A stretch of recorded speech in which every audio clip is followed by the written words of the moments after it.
జగన్మోహన్ రెడ్డి మళ్ళీ అధికారంలోకి రాకూడదని నజీర్పోయేలాంటి వాళ్ళని ఒక్కొక్కరికి 90,000 80,000 ఆ మెజార్టీలు చూస్తూ ఉంటే మనతో పాటు మనలో ఒకరిగా ఉండే మనిషి మనకి ఎమ్మెల్యేగా రావడం మనందరికీ ఒక రకంగా కలిసి వచ్చిన అదృష్టం. అలాగే ఈ మీటింగ్ లో పాల్గొంటున్న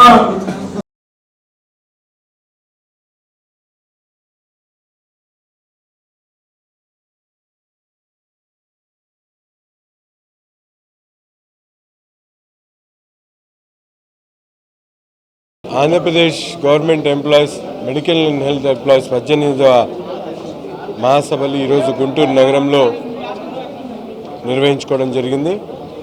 ముఖ్యంగా రాష్ట్ర వ్యాప్తంగా ఉన్నటువంటి ఎంప్లాయీస్ అందరూ కూడా గత ప్రభుత్వంలో ఇచ్చినటువంటి వాగ్దానాలు నెరవేర్చకుండా వారి సర్వీస్ రూల్స్ని ఉల్లంఘిస్తూ అనేక రకాలుగా ఇబ్బందులు పడినటువంటి పరిస్థితులు ఉన్నాయి.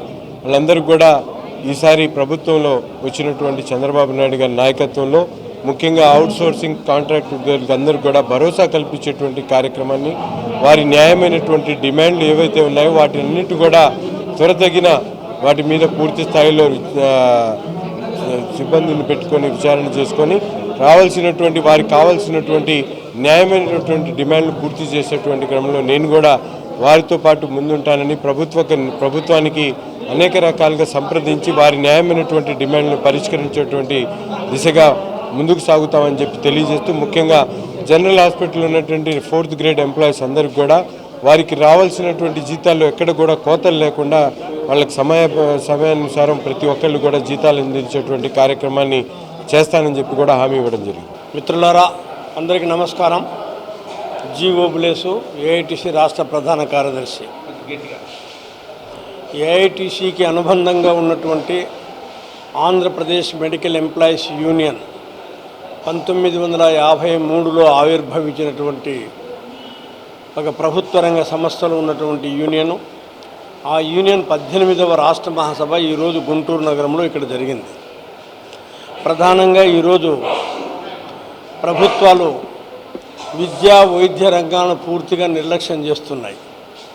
అందువల్లే మన సమాజం పురోగమించాల్సినటువంటి స్థాయిలో పురోగమించలేకుండా కులతత్వాలతో మతతత్వాలతో ప్రాంతీయ విభేదాలతో రకరకాలుగా ఇబ్బంది పడేటువంటి పరిస్థితి ఏర్పడింది. ఇవాళ మేము మెడికల్ ఎంప్లాయీస్ యూనియన్గా ప్రభుత్వానికి ఒకటే విజ్ఞప్తి చేస్తున్నాం. ఈ రంగంలో దాదాపు ఒక 40,000 మంది వరకు కాంట్రాక్ట్ అవుట్సోర్సింగ్ కింద పనిచేసేటువంటి కార్మికులు ఉన్నారు. వారికి కనీస వేతనాలు లేవు. చట్ట ప్రకారంగా 16,000 రూపాయలు కనీస వేతనాలు ఇవ్వాలి. కానీ కాంట్రాక్టర్లు ఏ జిల్లాలో కూడా ఆ పద్ధతిలో వేతనాలు ఇచ్చేటువంటి పరిస్థితి లేదు. వేతనాలు చట్ట ప్రకారంగా ఇవ్వకపోగా పనిచేసిన రోజులకు ఇవ్వాల్సిన వేతనాలు కూడా 3 మాసాలు 4 మాసాలు 5 మాసాలైనా ఆ వేతనాలు ఇచ్చేటువంటి పరిస్థితి లేదు. చాలా ఇబ్బంది పెడుతున్నారు. గట్టిగా అడిగితే వాళ్ళను తొలగించేటువంటి పరిస్థితి. ఇక పర్మనెంట్ ఉద్యోగస్తులకు సంబంధించి కూడా ఇది ఏషియాలోనే ఒక 50 సంవత్సరాలుగా రికగ్నైజేషన్లో ఉన్నటువంటి గుర్తింపులో ఉన్నటువంటి ఒక పురాతనమైనటువంటి సంఘం. ఈ సంఘానికి ప్రభుత్వం ప్రాధాన్యత ఇవ్వకుండా ఏవో అసోసియేషన్స్ ఏర్పడితే వాళ్ళతో కూర్చొని మాట్లాడుకొని ఇదంతా చేస్తున్నారు. ఇది సరైనది కాదు. ఈ AP medical employees union AITC అనుబంధ సంఘాలతో కూడా చర్చలు జరిపి వారి సమస్యలు పరిష్కారం చేయాలని చెప్పేసి ఈ సందర్భంగా డిమాండ్ చేస్తున్నాం. రానున్న రోజుల్లో ఈ రాష్ట్ర ప్రజానీకానికి సరసమైనటువంటి ధరలకు వైద్యాన్ని అందించడానికి కావలసినటువంటి సిబ్బందిని పెంచాలి. ఇవాళ ఆసుపత్రుల్లో సిబ్బంది కొరత తీవ్రంగా ఉంది. డాక్టర్ల కొరత ఉంది, నర్సుల కొరత ఉంది, ఇంకా ఇతర సదుపాయాలకు సంబంధించి కూడా సరిగ్గా లేనటువంటి పరిస్థితి ఉంది. అందులో అన్ని రకాల సదుపాయాలు పెంచాలి. మొత్తంగా ఈ వైద్యానికి మన బడ్జెట్లో నిధుల కేటాయింపు పెరగాలి.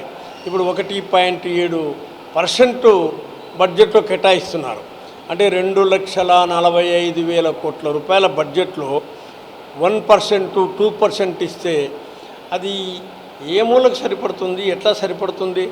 అందువల్ల ఉద్యోగస్తుల జీతభత్యాలకే కాకుండా సరైనటువంటి సదుపాయాలు కూడా ఉండాలి. సదుపాయాలు లేకనే కదా అక్కడ డాక్టర్ సుధాకర్ చనిపోవడము, కరోనా సందర్భంలో కిట్స్ కావాలా, గ్లౌజెస్ కావాలంటే అవన్నీ ఇవ్వాలా. ఇప్పుడు కూడా సాధారణ ల్యాబొరేటరీస్ లేవు, ల్యాబ్స్ ఎక్కడన్నా ఉన్న చోట టెక్నీషియన్స్ సరిగ్గా లేరు. అందులో ఇవన్నీ చాలా సమస్యలు ఉన్నాయి. ఈ సమస్యలన్నిటికీ పరిష్కారం కోసము వాటి మీద రాబో రోజుల్లో ఆందోళన చేయడానికి వీలుగా మహాసభలో ఒక భవిష్యత్ కార్యక్రమాన్ని తీసుకుంటున్నాం. ప్రభుత్వం ఆ వైపున ఆలోచన చేయాలని డిమాండ్ చేస్తున్నాం. అట్లా జరగని ఎడల కలిసి వచ్చేటువంటి ఇతర సంఘాలను, ఈ రంగంలో చాలా సంఘాలు ఉన్నాయి, ఆ అన్ని రకాల సంఘాలను కలుపుకొని ఒక ఐక్య ఉద్యమానికి శ్రీకారం చుడతామని చెప్పేసి ఈ సందర్భంగా తెలియజేస్తున్నాం. కాంట్రాక్ట్ అండ్ అవుట్సోర్సింగ్ కార్మికులను రెగ్యులరైజ్ చేయాలి. సుప్రీంకోర్టు తీర్పు ప్రకారంగా సమాన పనికి సమాన వేతనం ఇవ్వాలి. ఈ 2 డిమాండ్స్ పైన రాబో రోజుల్లో ఆందోళనకు వెళ్తామని చెప్పేసి తెలియజేస్తూ ఉన్నాం.